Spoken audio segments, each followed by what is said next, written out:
శ్రీకృష్ణుణ్ణి దేవుడు అని ముద్ర వేసి మనిషికి నేలకి దూరం చేయొద్దు. He is biologically born and brought up on this earth. ఆయన అపార మేధ, ఉన్నత విలువలతో జన్మ తీసుకుని ఈ నేల మీద నడిచిన మనిషి.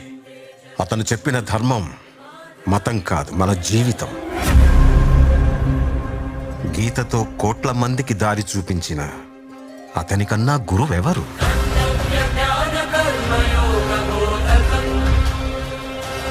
రక్షణ కోసం సముద్రం మధ్యలో ద్వారకా నగరాన్ని కట్టిన అతనికన్నా గొప్ప ఆర్కిటెక్ట్ ఎవరు?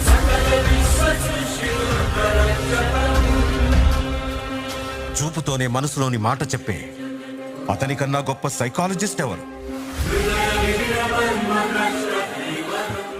వేణుగానంతోనే గోవుల్ని గోపికల్ని కట్టిపడేసే అతన్ని మించిన మ్యూజిషియన్ ఎవరు?